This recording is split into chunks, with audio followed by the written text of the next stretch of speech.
Welcome back to The Pulse. After months of nationwide consultations, Ghana's Constitution Review Committee has presented a sweeping set of proposals aimed at reshaping the government's governance framework and deepening democratic accountability. Among the most consequential recommendations are a 5-year presidential and parliamentary term, the separation of parliament from the executive, the direct election of local government leaders, and measures to strengthen independent institutions and expand citizens' rights, including abolishing the death penalty and introducing new socio-economic protections. Kweku Asante sat down to interview the chair of the committee, Professor H. Kwesi Prempeh, to get an understanding of what really went into their recommendations. Enjoy, and that's how we wrap up The Pulse on this Christmas Day. My name is Kenneth Jesse. Have a good day. See you tomorrow. On the 22nd of December, the Constitution Review Committee, chaired by Professor H. Kwesi Prempeh, presented to President John Dramani Mahama its report. The committee was inaugurated at the end of January of 2025 to look at some of the work that had been done by previous committees that were to look at the reviewing the Constitution, but also to do a holistic job of reviewing the Constitution.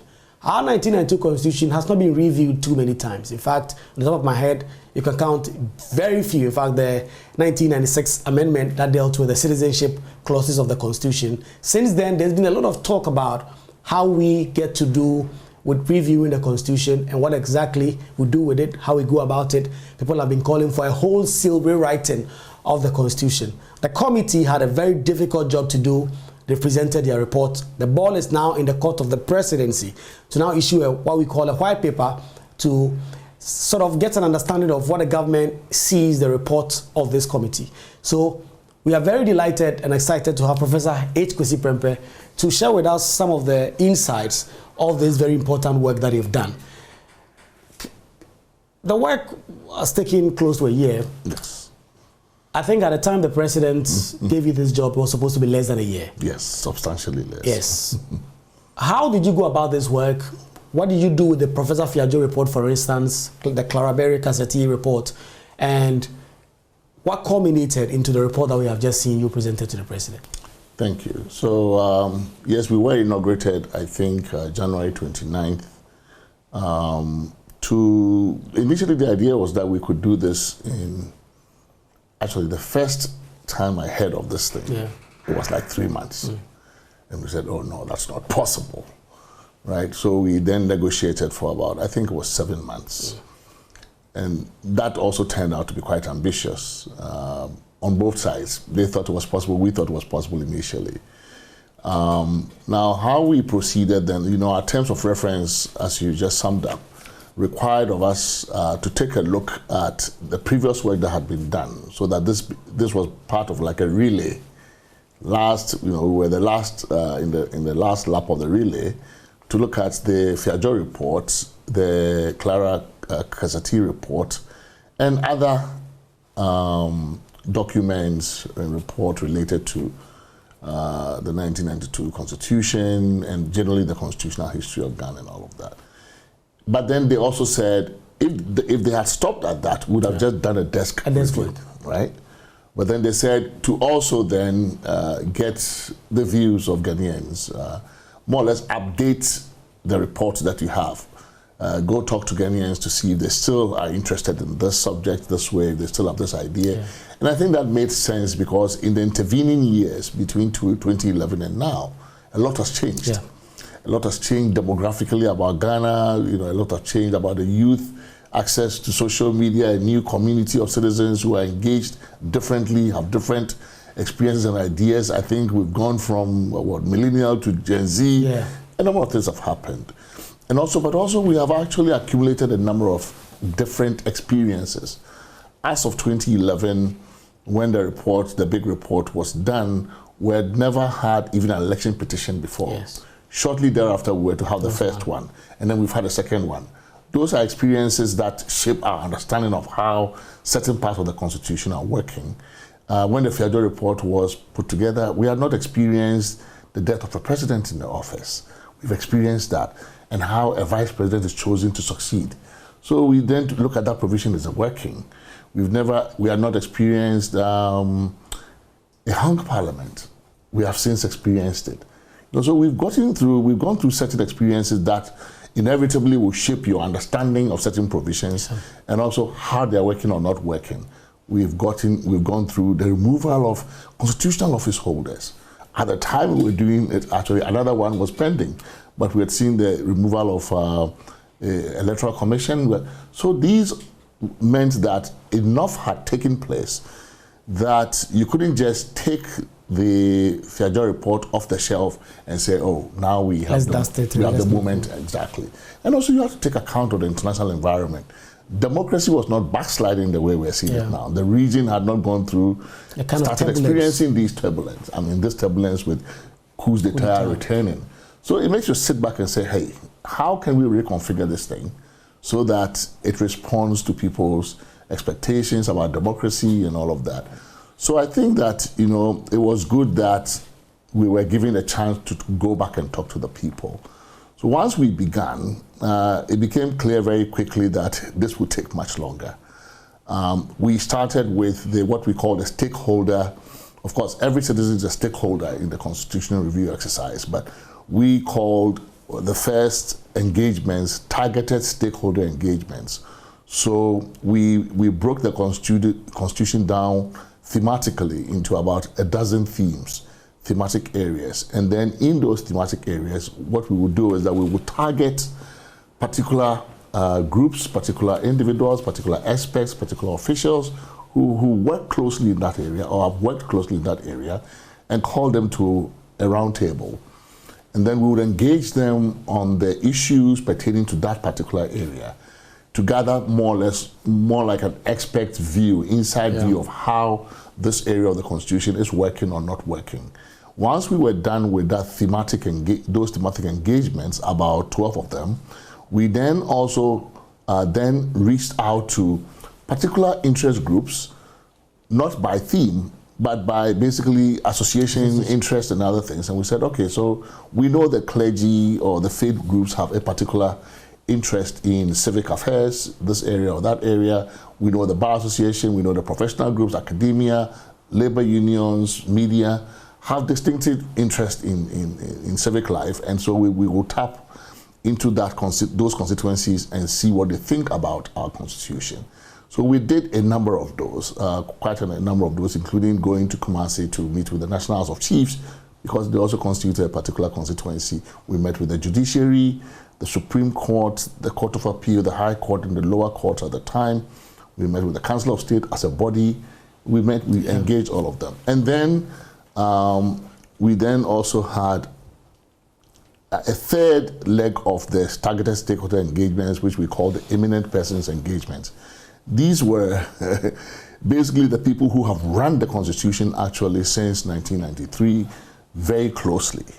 So who have held the highest office of the land, highest offices of the land and the like. So we met all the former presidents that are currently around. We met the former vice president, Dr. Baumia. We met the president himself.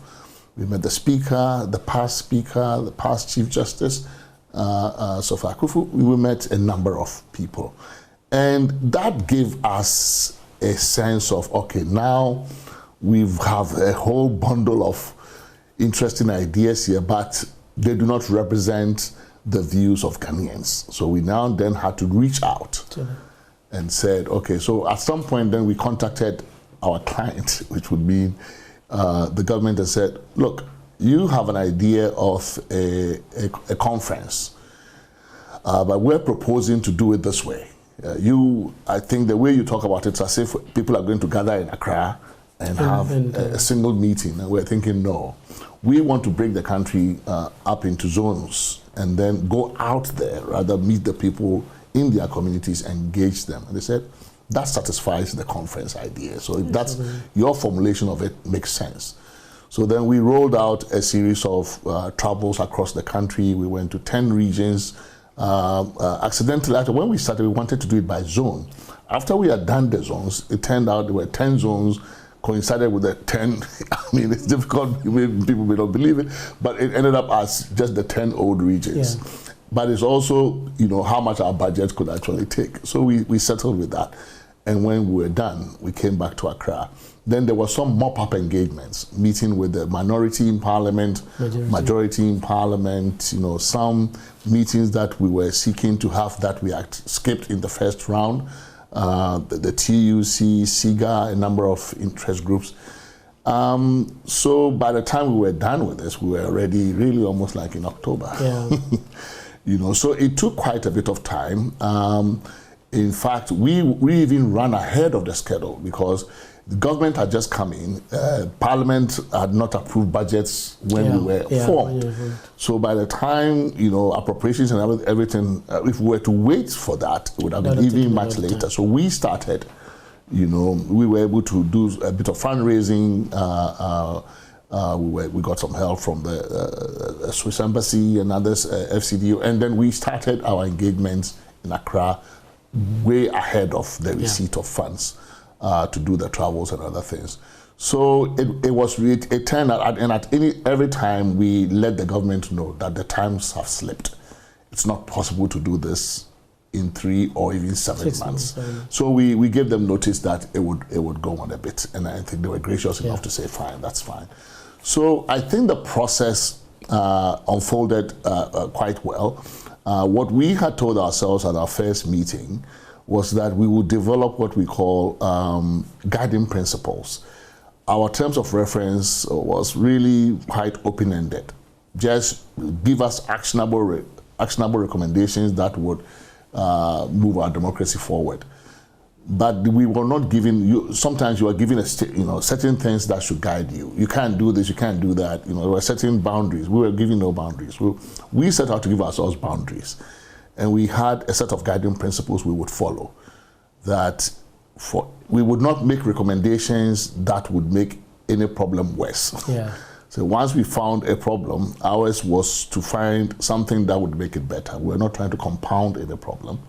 We were not going to make a recommendation that would have the purpose or effect of favoring any particular group in our politics, whether inside or out, opposition or government or incumbent. So, you know, certain things, if we saw that would be the effect, then it would take effect after the tenure of that incumbent, right? So all of those things we had to agree, the ground rules for the committee. And then we also had to agree our own internal procedures because we're not given any. And we're an even numbered body. So for 8 people, how do we decide? We said, okay, we would decide by deliberation. We would not, we would be a democratic body, but we would not cast votes immediately. This is an intellectual exercise, so you have to debate. So we would deliberate on matters, and where we could reach consensus, fine. If we were not able to reach consensus, we agreed to vote. And the majority would win. But if there was a split, even split, then the committee itself agreed that the chairman would have a casting vote. But we also then said, if you felt strongly enough about your position, you were free to write a minority report attached to that particular proposal. So we've allowed members, and they still know that even now, when the full report is done, and you still feel strongly about a point that you lost maybe in the voting, we voted very little, almost none on. But where you feel strongly, please state your objection, because it would give additional information. Maybe your insight is superior to what we thought. So we've tried to be as democratic as possible, and those ground rules helped us a lot. Once we settled on that as a start, it helped us a lot. So the report has since generated a lot of talk in town. I remember when you were presenting the report to the president, I was monitoring it live in the office. It was live on the TV. In fact, it was top story. A lot of conversation. For instance, about this proposal about a 5-year term. I see people have, yes. You know, it's people are saying that if someone has 4 years and they cannot do anything with it, what does an additional 1 year that's them? I want to see one word into the deliberation that led to the committee arriving at that decision. So, like I said, we met with a cross-section of Ghanaians, including some who had worked the Constitution closely. There was a sense, especially the inside view, for those who had worked closely with the Constitution, there was a sense that 4 years was not enough for them to do, to govern, to put everything together. And then, of course, the outside view, which is from the citizens' view, some would say, well, but if it was not working, 4 years is not enough. It's because you are inefficient. Yeah. Why, you know you're going to get into government, or you know you want to get into government, you can have a cabinet in waiting. In fact, you have been talking about in past that the people who are campaigning should be compelled to name certain people. Yes, absolutely. That you want to appoint to this place, want to appoint to that place. I would have loved that. I mean, if I was writing the constitution by myself, if it was in a committee, that would be a proposal that I would put in there, because I think that citizens ought to know in advance what they are getting, especially in the presidential system where you are choosing only one person. It helps to know who else they are coming with, you know, because in a parliamentary system, you generally tend to know the shadow. Exactly, precisely. You tend to know that. So that information is missing. And then you elect one person and they shoot you a surprise. They're like, I'm bringing this person. Wow, if I had known that, I would not have voted for that one. But anyway, that's not on the table. So the 5-year idea was, we said, okay, so 5 years, basically, every number is arbitrary. How did we end up with 4 in a presidential system? In a parliamentary system, actually, there used to be no term limit. I mean, no limit to the term. As long as you were not voted out by a vote of no confidence, you kept going. These days, even parliamentary systems have put terms. But in the presidential system, when the Americans started it, they just settled on 4, right? So it seems like a nice number to have, but it's also arbitrary. There's no science to it, right? So it's a tradition, a matter of tradition. And we too have gone on with that tradition. But when we gathered evidence from those who had worked the Constitution that 4 years was not enough, then we said, what else then could we make this work? They claim that it takes X amount of time to set up government, and then the last year you are campaigning. That wasn't the only consideration, because that can be solved other ways. And in fact, we have proposed ways to deal with it. By doing what other countries have done on the back end of your term. Campaigns shouldn't start until a certain date. And then why can't you set up your government? We could even have put it in the Constitution that you should have your cabinet done by X number of days. It's possible. Well, we didn't do that, but at least it's good management. You should manage your team before you come into government. You should know who you want to appoint. And it shouldn't take that long. And it's also because of the imperial president who appoints everybody. Yes. So sometimes in the president is appointing some people. So you come in, you are supposed to appoint everybody. The new Council of State has to come up before you appoint, consult them, and appoint. So it takes forever. And so we sorted out some of those things, right, to free up time so that this management issue doesn't happen. But then we also gathered evidence that actually Ghana is among a dwindling number of countries that still do 4 years, especially new democracies and in Africa. In Africa, we are most do 5. In our region, some do 7. Benin, Liberia does, I think, 6. Nigeria and Ghana are the only ones who do 4. You know, we and Nigeria are always marching together at lockstep. So we realized that the evidence we're gathering was that the global norm now has shifted from 4 to 5 in presidential systems, and that in our own region, 5 is the norm. So we say, since any number is arbitrary, then let's be guided by comparative best practice. So if the world is moving towards 5, then maybe it makes sense. 5 then makes a good number to actually use. But we also thought, look, people tell us, oh, when their term is coming to an end, oh, give us another term. We didn't have enough time, you know. And we think, and then the logic was that, look, a Ghanaian voter might accept that 4 years is not enough and give you a second term to finish your work. But if you have 5 years, it is going to be difficult to convince a voter that 5 years was not enough. So in our logic, if you think from the perspective of the voter, 5 years is going to be a very difficult thing for the incumbent to come back and ask for more time if they haven't performed well. So our thinking is that actually 5 years is tough on the incumbent and may very well lead to a result where fewer people get a second term. If you have not performed well in 5 years, Ghanaians are not really going to entertain the thought of letting you stay in 5 years. But the 4-4 was becoming like a tradition. It's like everybody gets 8.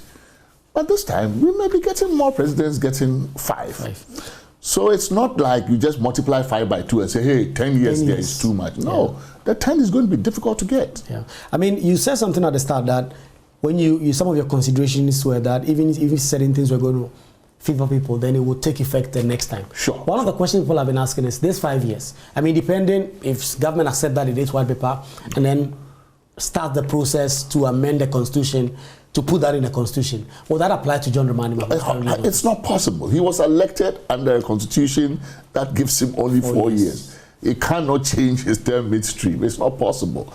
You know, in fact, in an earlier version of this report, for the avoidance of doubt, we had stated that this would take effect after this. And then some of our amongst us said, well, but if we say that only with respect to this recommendation, it would appear that the rest would not apply. So we said, oh, no, everything applies after, you know. So we just said, no, it would not, we didn't need to be that specific about it. You know, so we left it. It turns out that it's causing us a lot of. One of the things that you said in relation to this point is limiting the campaign period. For instance, in your report, while you do not specifically state, you give an example, for instance, said, example, 120 days. Yeah. The members of parliament have been railing against it. In fact, the last time Suhini was on the Super Monitor, he says it's completely not feasible. Why? That we are so special. Ghanaians have, he says campaigns work in a different way. Why? Campaigns are not necessarily mounting platforms and the kind of campaigns we see. If a political party is down in the constituency and so we are reorganizing our base, we are doing this, we are doing that, they could do that for 4 years. And so you cannot limit a national campaign and say, so those countries that do it, are they from Mars or where? But you see, our culture may be different in the way we do our things. For instance, the MPP currently... How do we do this? The MPP are currently going to elect their flag bearer. Because we allow it. It's because we allow it. We allow campaigning 24/7, 4 years. I mean, we allow it. What you will get, right? How different are we in other Africa? You go to look. We were in Senegal before their last election with my team from What They Want and CDD, and we went there to help our civil society colleagues. At the time, there was the understanding this was the election that was moved. Yes. So when we got there, you know, one thing was clearly noticeable. No billboards, you would see no posters, nothing.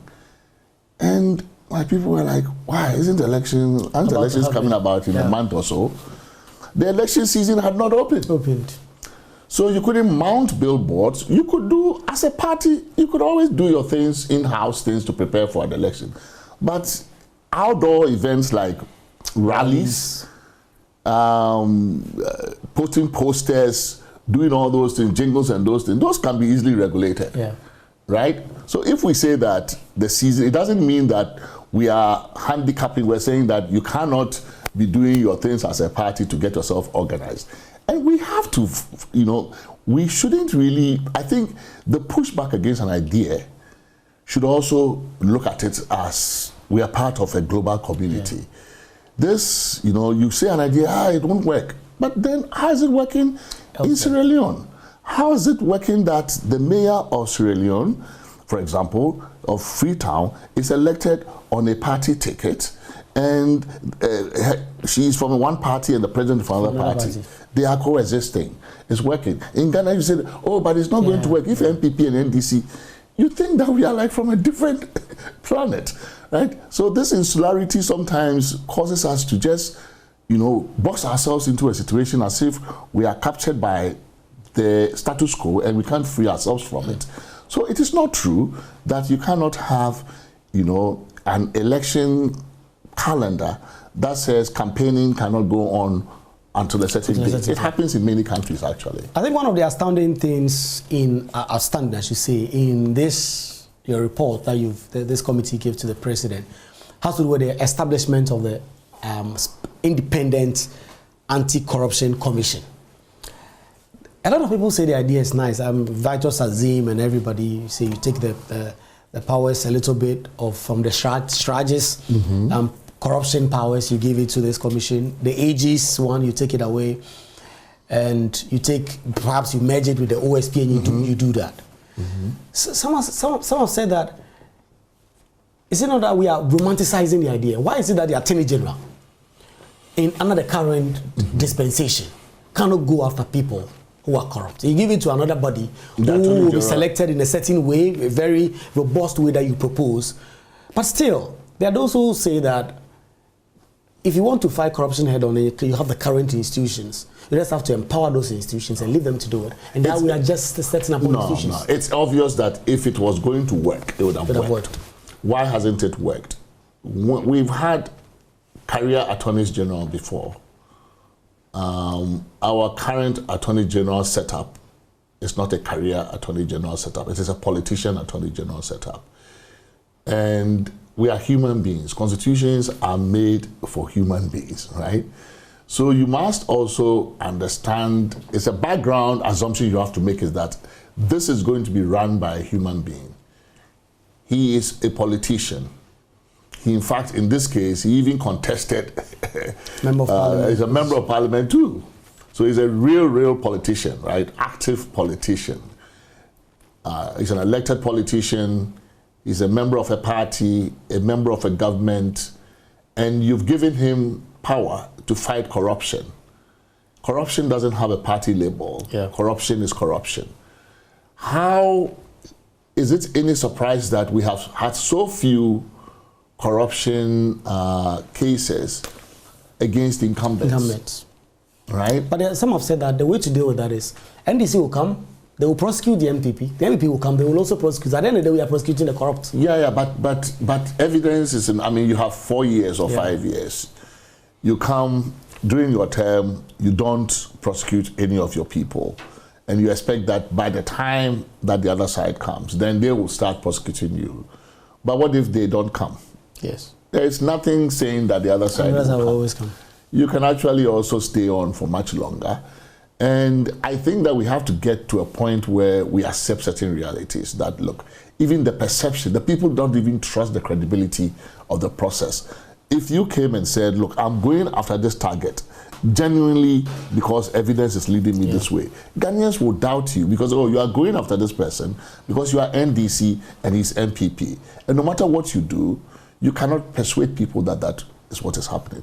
So I think it's also a matter of just making sure that the public, you carry the public with you, what you are doing has legitimacy and credibility, and people think you are being fair, right? People think you're being fair. But if you come in and they say, well, when they came in, they ended the prosecution for their friends, and now they are starting out with these guys.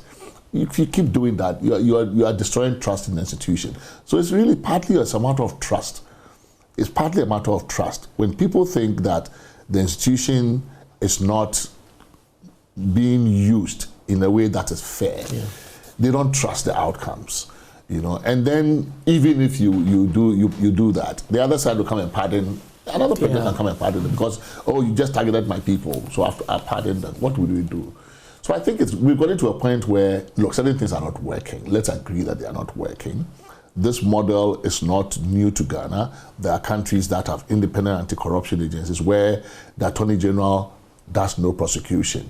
In fact, in Kenya, in the 2010 Constitution, the Attorney General does no prosecution at all, zero, not just corruption.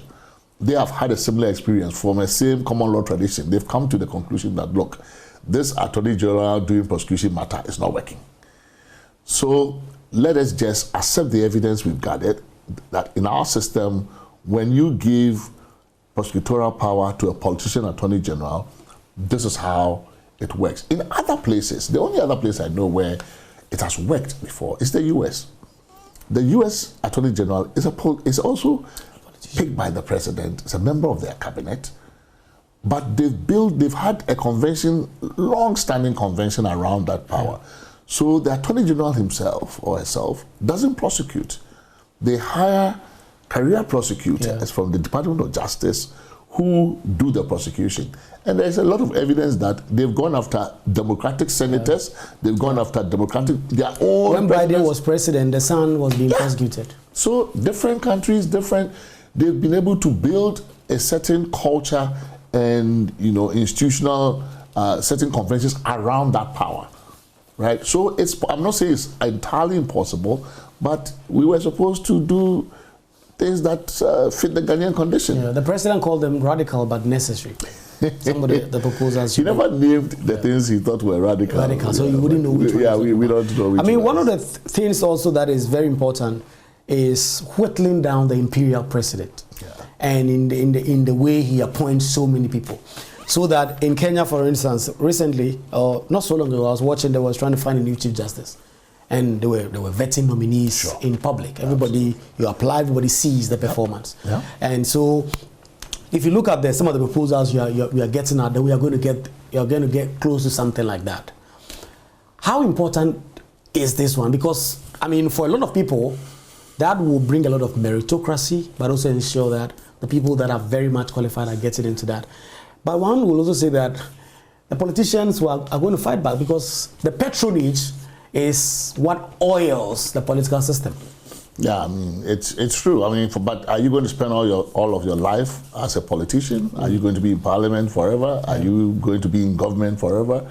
I mean, I think when you're doing constitutions, you know, one famous American political philosopher, John Rawls, said, look, when you are creating a society for the future, you have to think of yourself as, you know, if you think of yourself in terms of, I know who I'm going to be in that future, you know, it will corrupt the choices you make now. But if you put yourself behind what they call a veil of ignorance and say, look, in this future that we are creating, I don't know whether I'm going to be a person with disability or not. I don't know whether I'm going to be male or female. I don't know whether I'm going to be black or white, NDC or MPP. You are better able to make choices that will be fair to everybody. But if you always think of yourself like, look, I am who I am here, I'm going to be forever who I am here, you are not going to make certain choices. I think this matter is not, you know, we titled that chapter Towards an Effective Presidency. What we are saying is that the president, what people think is power, is also a burden. And it's important that we realize that, because in some of our engagements, former presidents have told us, is it not because of this power, no, take it away. They've told us this particular power here. I remember it was a certain president who said, you know, this provision around the vesting of mineral resources in the president is a bad idea, take it away. Right? We have thought about it, but he confirmed our thought. And then some presidents, you know, you already see that with MMDCs, for example, that the presidents have started almost giving back the power to the party people and all of that, and find them, because I don't know these people. So there's a lot of that we have put on the president's shoulders, and it's a burden. So if we want a presidency that is effective, that is focused on governing, rather than on doing patronage and politics every day, one of the things we think will best serve the presidency is to really it's not a matter of whittling down their power, it's putting some systematic rules around it. So appointments, presidents will make appointments. Even with the chief justice, the president will sign the letter. Even in Kenya, president signs it. So we're not saying that you won't do the appointment, but the nature of the job that the person is going to do has to dictate the process. So if you are choosing your own minister, you can. They are going to be using your own executive power. You are going to donate part of it to them. They are using delegated power. So hey, we should allow you as much freedom as possible. Your chief of staff, your counsel, all those things. But when you begin to move away from that, and you are choosing a person who is supposed to implement laws impartially, that could affect you. Why should we let you choose that person? Why should you let the captain of the football team on one side, right? Choose the referee for the game, right? Or the linesman. It doesn't look right, right? So we're saying that for those jobs, we have those people doing those jobs, not to do it politically. So why are you the one picking them this way? You come in later in the stage. Let others do the process, do the recruitment, find some other HR people who will do the job for you, and then you come and bless it and say, fine, this process I trust is fair. So it's really not a matter of we're taking the president's power. We are giving the president the right kind of power to govern, and then taking moving away those powers that are just really a burden. Yeah. One of the things in talking about the appointment powers of the president is MMDCs. Yes. When you were speaking, you made mention that certain MMDC may be elected, others may not. Of course, you gave a reason. Yes. Some of them may be too small, may not be viable. But what accounts for that, and what is going to be the determination for who is going to be elected and who is not going to be elected? Yes. So I think that's one of the areas where we thought, look, this is an ad hoc committee. We don't have the luxury of time to actually roll out everything. And some of these things, it's not a matter of just a one-off. Devolution is not a one-off thing. You switch off and on and you're done. So we came to an understanding that this is a process that will evolve over time, continuous actually. You can't do evolution just one day, put in the constitution, we are electing everybody. Yeah. And we're saying the goal is not to elect or not to elect. The goal is to make sure that the districts that we say we are creating as the drivers of development are indeed able to play that role of driving development at the local level. So if between Accra and the local level, the region is just a coordinating council, and the real action is going to take place at the district, then the district must be viable. Yeah. It must be resourced. It must be capable of doing this work. Then we said, look, from every evidence we've gathered, 261 districts in the country is way too many, right? So, and we traveled the country, by road, we saw many places. And we also realized that, look, a lot of the districts we are talking about, some of them don't even have simple markets. Markets to collect, just not even property rate, tolls. They don't have it. But satisfying political demand, a president has donated a district for them. For what? So we said, look, let us find a way of rationalizing the numbers. But we on this committee cannot dictate a number. Yeah. It's arbitrary.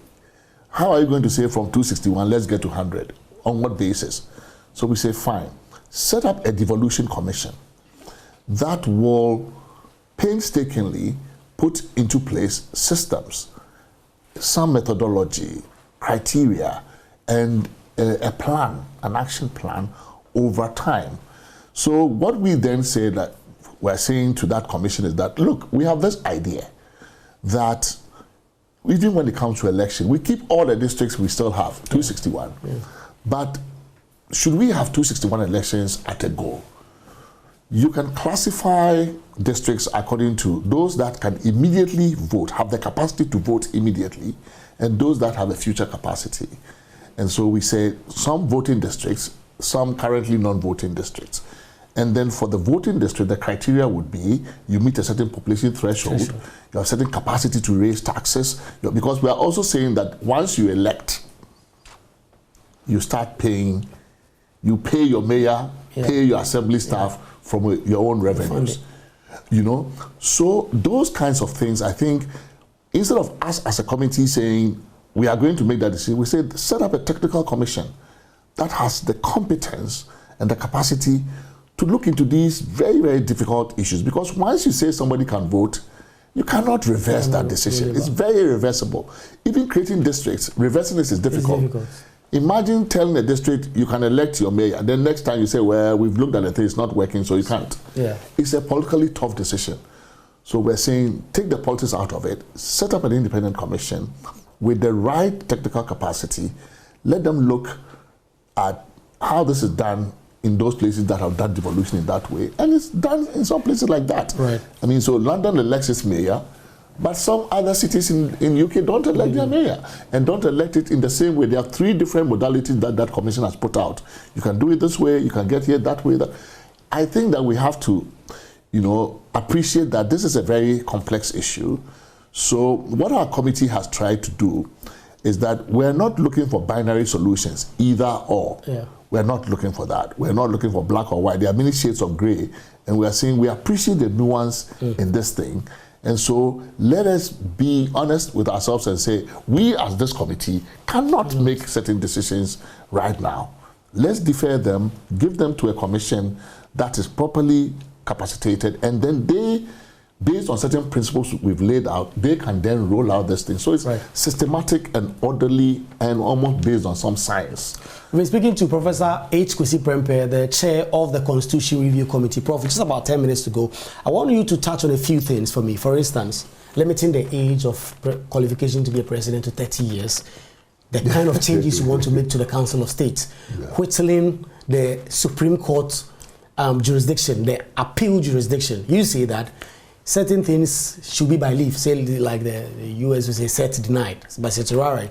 I mean, so many decisions go to the Supreme Court and they are overturned from the Court of Appeal and other things. You say it's important. You say there must be a certain process for the court to take it up, and then you say the process to elect a president, 30 years. You talk about the Council of State. I want you to talk about that briefly before I talk about one last thing. So the age issue is interesting, right? So you look at our system demographically. We've had 35 years before. In the 1960 Constitution, it was 35 years. Why is it that... Prof, you look at me, how old do you think I am? 30-ish. Yeah, so but some will look at me and say, maybe I cannot become president. Yeah, but they are presidents in other countries of your age, and they are delivering, right? But the most interesting comparison actually is with parliamentary systems.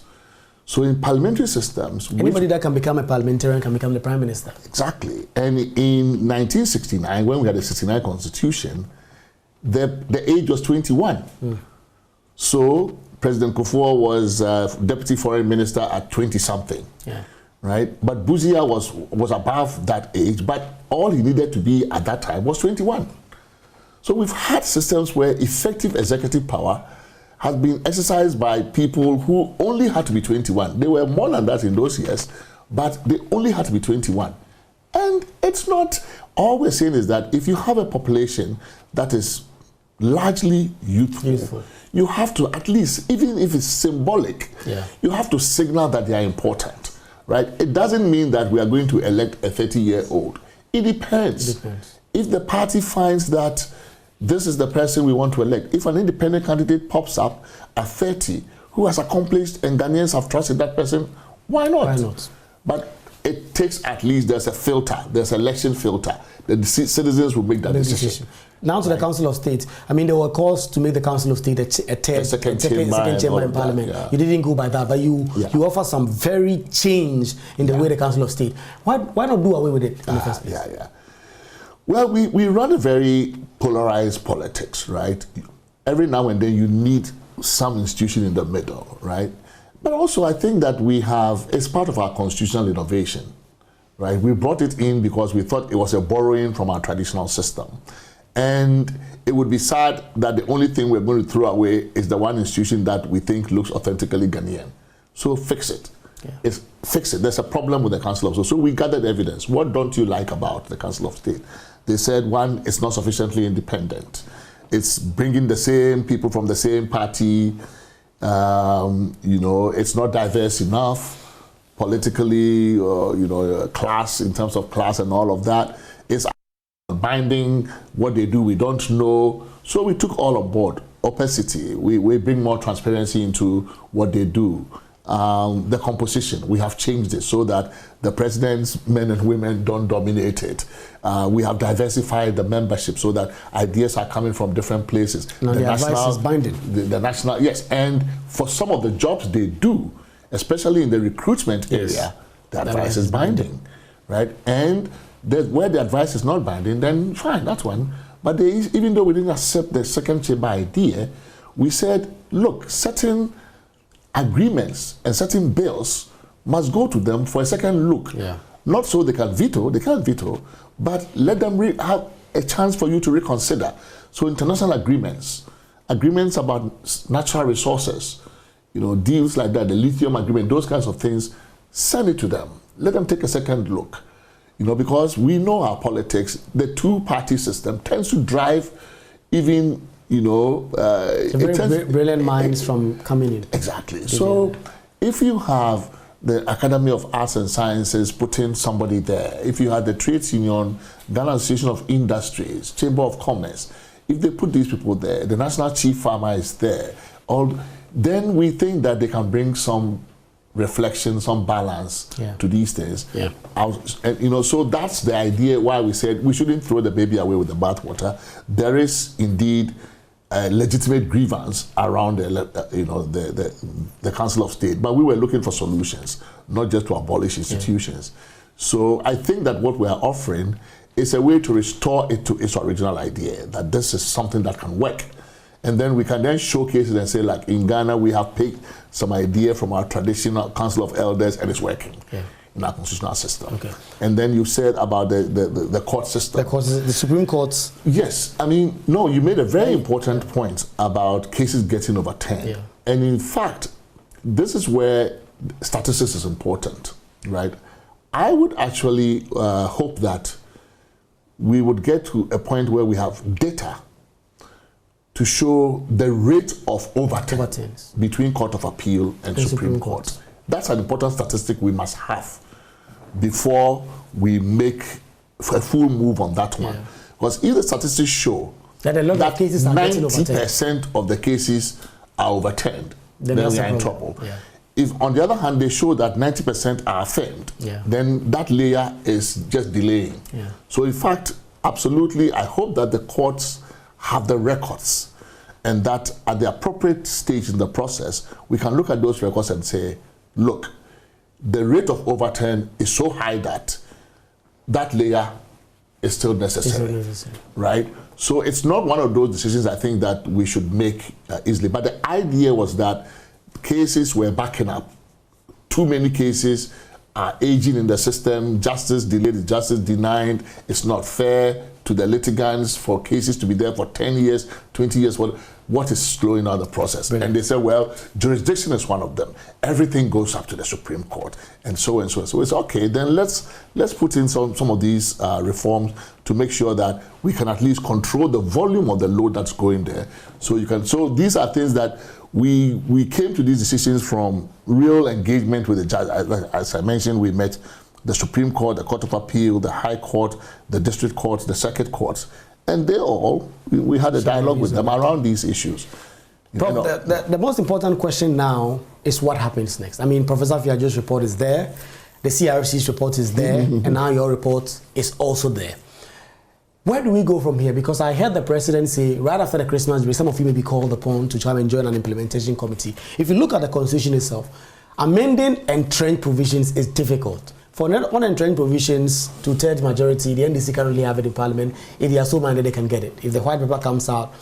But one of the conversation is, so if they are entrenched provisions, how are you going to, if you are going to hold a referendum, are you going to hold them one after the other? There are 50, 30, 40 of them.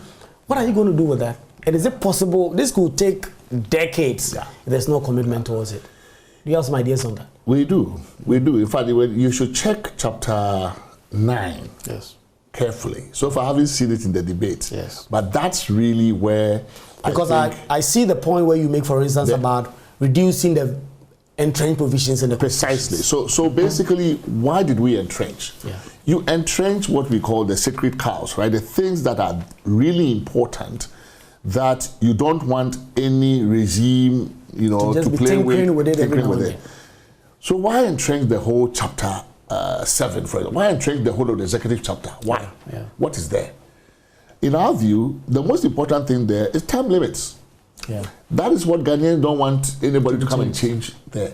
So you can go into the constitution and say, do we need to entrench all these things? The answer is no. Find which ones are most important to our system of government. The ones that define this as a multi-party democracy where you can't have a one-party state, parties must be able to, elections must happen every number of... impose a religion. Exactly. So we take those ones and we say, we go to Ghanaians and say, please, we're asking you to approve a question that only this number of provisions, these particular provisions that we consider sacred, are going to be entrenched in the sense that if you want to change them, you must go to a referendum, pose the question one by one, and get 75% to say yes. Do you agree? If they say yes to that question, what we're then offering is that all of those issues that have now been freed from the referendum path, then go to Parliament, but at 75 to preserve 75%. The minority veto. Yes, yes. So that it can be a cross-party enterprise, so that one party cannot say we have 2/3. So we are changing it from the forum, from the referendum, and taking it to Parliament, but taking the 75%. Then there we can then have a proper debate. So that's a very smart way of not going through the motions one after the other. Precisely. So if there's anything at all, this must be dealt with first. And once there's an agreement, then you can move it. You have come up, you know the roadmap now. Yeah. So that is what we are proposing. You know, and I think that is one huge innovation in this system, right? In this particular report, is that I think we've ultimately found we found a solution to the problem that we've had, which is how do you process all these amendments? Yes. So instead of 2 tiers, currently we have entrenched and non-entrenched. Yeah. Now we have entrenched, semi-entrenched, and non-entrenched. And the last 2 take place in Parliament at different thresholds. Non-entrenched stays at 2/3, entrenched, semi-entrenched stays at 75%. And, you know, so that is our solution to the problem. Yeah, and I think it should work. Well, Prof, so as a final question, you look at the kind of reactions that have come in, you look at the work you've done. 1 year of dedicating your lives towards this. In fact, one of your hearings, I was there at Alisa Hotel. You went to 10 regions of the country. How do you assess the work you've done? Of course, the public is assessing you. But for those of you who did the work together with a retired Chief Justice, I mean, over 70 years, almost all the engagement, she was there, Charlotte Osei, Professor Kakari, Dr. Reina. Yeah. So a very eminent group you've put out there, you've done this work. How do you assess the kind of work you've done? And how serious do you think the presidency should be taking this? Because we do not want this to become another report that just stays on the book for another president to come and reinvent the wheel. No, I think we're very satisfied with what we have gathered. I mean, the learning has been amazing for all of us, really. I mean, and you know, it's a mixed group, lawyers, non-lawyers, but the learning has been huge. You know, just also learning, traveling the country and meeting people in their communities and seeing how lives are lived there. The truth of the matter is that the clamor for change is very genuine. Yes. People really are dissatisfied with where we are. They like the democracy. They don't like the outcomes they are getting. You know, so I think it's a wake-up call, and we see ourselves as almost like intelligence officers. Go out to the country and come and tell us what is going on. And we have told them what is going on, what the people feel, and that the feeling is very sincere. If you look at their lives, this cannot be how we go on for another 10 years or 5 years or whatever. So we have given the feedback from the country that we've gathered. And I think that I see a sincerity here. I think that the government does want to take this seriously. So when we first informed them that we have found, because the question was, how are we going to go about this? So we had a meeting about 2 weeks ago or 3 weeks ago, where this was the first time in the month since we started that we were going to brief them that we're getting close to that end, and this is what our findings were looking like. And the question came up, so do you guys have a solution to this problem? And we said, yes, I think we found it. And it was clear, there was very clear, you know, visible elation on their part that, oh, this looks like it's going to work finally, right? So I think that there's a sincere effort here. I think that the Fiajo report didn't gather dust because there was inertia, but because of how do we go about it? And also, this is also a political process. The environment and the atmosphere is ripe for it now. I think so. You know, I think 2011, after the election and the first election petition, the whole bipartisan stuff became almost impossible to get. Yeah. The polarization was too much. So even if you were going to get bipartisan support, it was going to be difficult. And in fact, I think the first process, the opposition at the time didn't participate in it very much. This time around, we met some of the really great ideas that you find here. We got from the opposition engagements, not opposition, I mean, we got from President Kufuor, from President Nana Akufo-Addo. We engaged all of them, right? We engaged the minority, and we know their views. We engaged the majority. So this has been a very participatory process. Both parties have taken it on board seriously. And so we really think that for us, it's a matter of just look into it. Do you think that anybody is being given a leg up or leg down? Are we favoring somebody? No. You're not going to come. We are satisfied that we have done the work that we were to do in good faith, with sincerity. We're not disadvantaging anybody or advantaging anybody. We want what is best for the country. Right. And we don't expect that people agree with everything, because even on the committee, we didn't agree with everything, right? But we have, the full report has the rationale for everything we did. So in the full report that will come out, I think January 5th or so, or just around Constitution Day, the president, this one we just did it, an abridged version for him, so that he would have everything, but without the full rationale. We are going to explain ourselves why we made these choices, what is the evidence for it, what is it, so that people can then sit back and say, okay, this one, when I took it out of context, I didn't understand. Now I do. Yeah. So sometimes even people have asked me, okay, is this 5 years? Then when I walk them through the rationale, they're like, okay, it makes sense. Yeah. Or the 30 years. Some even ask, why don't you have a maximum, you only have a minimum? Yeah. And somebody said, well, you should have put the maximum at, say, 70. I said, okay, let's say 70. Let us say we had said, if you are 70, you cannot contest the presidency. What do you think it would really mean? So if you came in at 65, for instance, and you do your first term, does that mean you are disqualified? That's exactly what it would mean. It would mean that no party would actually pick anybody at 65 because they are looking for a two-term and you can only do one term. Right? So in fact, when you say 70, it actually means, 63 or so, 62. So it's not easy, and because it's a competitive environment, politics can regulate some of the upper limits. Yes. If you are going to a fight with somebody who is 45 from one side and you bring somebody who is 82, it's your own palaver. Yeah. The population will look at it and say, this one here is too old. So because elections and politics can take care of some of the solutions, we don't have to impose it through the Constitution. A maximum is almost going to happen through politics. Yeah. You call this from electoral democracy to developmental democracy. It's very interesting because one of the things our constitution currently is known for is electoral safeguard. Right from 1992, we've had turnovers, and then when you read the reports from US, you keep saying, oh, Ghana is a very stable electoral democracy. The power turnover every 8 years is almost good. Yeah. But it's the general sense, like you said, when you go down to the people, is that it has not inured to our benefit development-wise. Yes. And so that is where you see this constitution going to a point where a democratic development is tied directly towards development itself. Yeah. And you get a sense that this would deliver on that. It will change the incentives. Yeah. So we chose that title, one, to establish continuity with CRC 1. Yeah. CRC 1 titled, there's from political constitution to developmental constitution. So part of the explanation for the choice of title is to say that, look, we are establishing continuity with that project. We think that this is the last lapse in a relay that was started then, and we are completing it. But we also believe deeply that, in fact, our democracy has to really move in that direction. So one of the things we say in our full report is that if you look at the Constitution as the rules of the game, which is one of the titles, one of the phrases usually used to describe a constitution.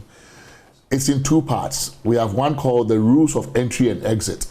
Who gets into the game to play the game? Yeah. How do they get in? How do they get out? We have done very well with those ones. Rules of entry and exit. Who qualifies to contest? What are the rules of election? How do you win? How do you lose? Term limits. The second part of the rules of the game is called the rules of play, which is once you get into the game, you are seated around the dining table and you are playing. What are the rules? How do you play the game? Who has power? Who wins? And there we are saying that the rules of play are not good. It disproportionately gives power to a certain group, to a certain political class, to a certain office, to a certain this. It's distorting, winner takes all these things. It's not working. So our focus mainly has been on the rules of play. How do we reorganize power such that it is geared towards setting goals that are developmental? You know, because Ghanaians enjoy election, no doubt. They enjoy the fanfare about, it's almost like soccer. We do elections like we do soccer. We are an exciting people that way. We are excitable, we can do all these things. But at the end of the day, there's a lot of work. When you travel the country, you realize that, Charlie, it's not looking good. It's not looking good. We are not developing. And so we cannot keep playing this game, right? Something needs to give. And so we are thinking that we are giving ourselves the keys to unlock that potential. Constitutions themselves cannot provide development, but they can give a pathway. They can unlock the potential. They can take away bad incentives that are standing in the way of development so that we open up the opportunity. And that's all we are trying to do here. Thank you very much, Professor H. Kwesi Prempeh, the chair of the Constitution Review Committee, giving us some understanding what kind of things went on in the back. And as we wait to read the full report of the Constitution Review Committee, of course, can't get see the committee themselves and the presidency. At least all of us have seen the final recommendations of the report, and we have an idea what is inside. And as we wait to read the reasoning behind them, these are certainly ideas that, of course, with so many people expressing their views on, and as we wait for the government to issue their white paper, if we are to go by this, obviously some of the goals behind them very laudable. My name is Kweku Asante. We'll see you again same time, another time.